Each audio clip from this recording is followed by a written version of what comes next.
Salut, c'est Jérôme de la PrépN. Bah écoute, j'espère que tu vas bien. Moi ça va pas top, je vais t'expliquer pourquoi dans quelques instants.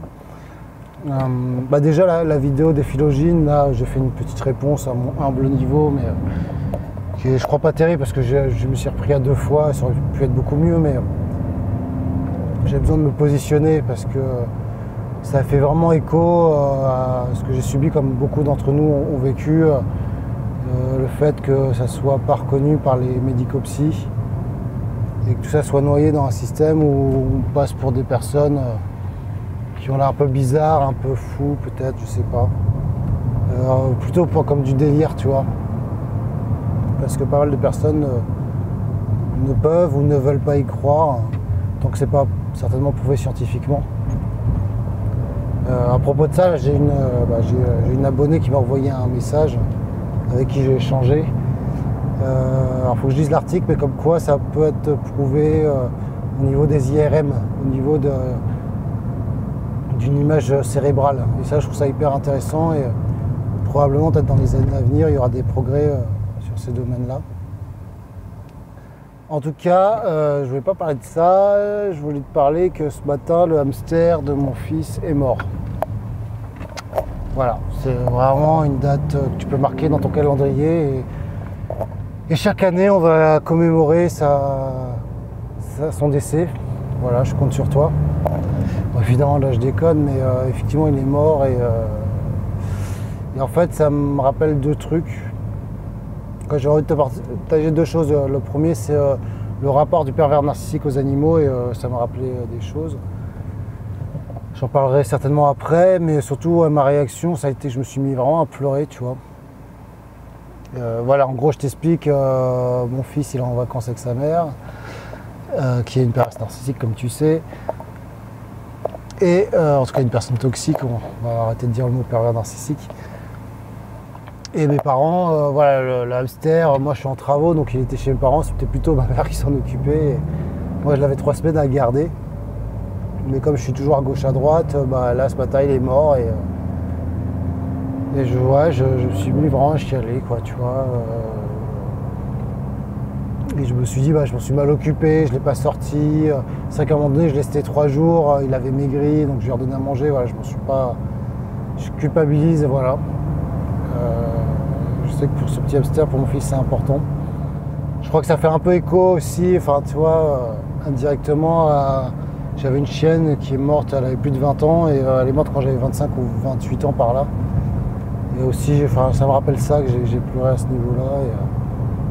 Et tu vois, pendant longtemps, tu vois, je me serais dit avant, ouais, mais c'est que j'ai un problème, Jérôme, tu ne peux pas chialer parce que le petit hamster de ton gosse, il meurt, tu vois. Pendant longtemps, j'aurais pu penser que j'étais déprimé, surtout qu'en ce moment, là, depuis 2 jours, je suis un peu dans ces petites phases un peu descendantes, tu vois. C'est pas grand-chose, mais un petit peu. Et maintenant, je comprends, je suis quelqu'un vraiment dans l'émotion. Alors, est-ce que c'est pas trop? Est-ce que je suis pas trop dans l'émotion, du coup? Est-ce que... Je sais pas, peut-être qu'il y a un souci de ce côté-là, finalement. J'ai appelé ma mère, tu vois, j'en ai parlé, elle était triste, évidemment, mais voilà, elle dit, on s'en débarrasse, on l'enterre, ou on le jette dans la poubelle.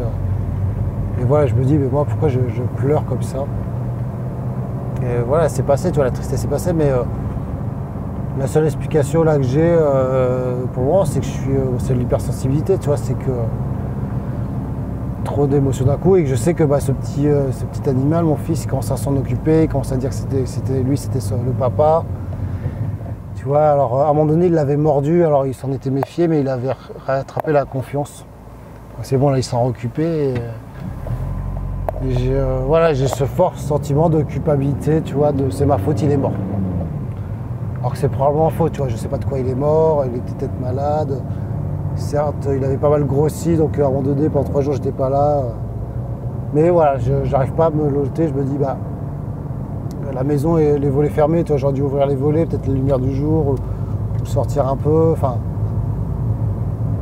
Voilà, donc je vais partager ça. Mais surtout, voilà, je me rends compte que c'est pas être déprimé, quoi, c'est pas des dépressions, de pleurer comme ça, c'est juste on est hyper émotif en fait. Enfin, je suis hyper émotif et pendant longtemps je ne le savais pas, c'était plutôt masqué cette hyper émotivité. Ah, mais je suis dans la merde, il y a des embouteillages. Là, je suis en voiture comme d'habitude. Hein. Putain, il y a encore des embouteillages. Je vais jamais arriver à l'heure au travail. Bref. Probablement, il y a aussi beaucoup de tension. Alors, je t'en parlerai dans une autre vidéo de la tension. Beaucoup de tension qui s'est libérée. Ce matin, j'ai fait mes habitudes matinales, j'ai fait mon sport, ça m'a mis du bien, ça m'a fait du bien et tout, mais tout ça, une sorte de tension qu'il faut aller mieux, tu vois, faut aller mieux pour s'en sortir, pour le combat, pour le truc, et ça amène beaucoup de tension et il y a un truc qui s'est libéré probablement. Voilà, le deuxième point que je voulais te partager, c'était toute cette histoire me rappelle des histoires qu'elle m'avait racontées par rapport à ses animaux de compagnie. Et il y a deux trucs qui me viennent en tête. Le premier, c'est mon fils quand il était plus jeune, plus petit, donc elle avait la garde toujours, elle a toujours la garde, et elle avait acheté un petit chihuahua, tu vois, parce qu'elle adorait les chihuahuas. Moi, elle me tannait pour acheter un chihuahua, mais alors là, elle pouvait me manipuler comme elle voulait, mais là, ça passait pas, tu vois, c'était impossible. Je voulais pas d'un chien, s'en occuper, je bossais, je sais que j'aurais dû m'en occuper.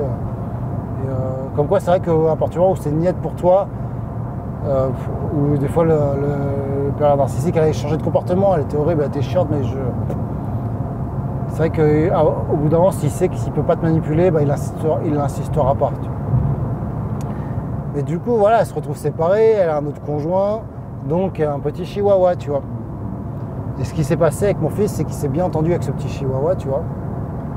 Et ma mère m'a remarqué en regardant mon fils, tu vois.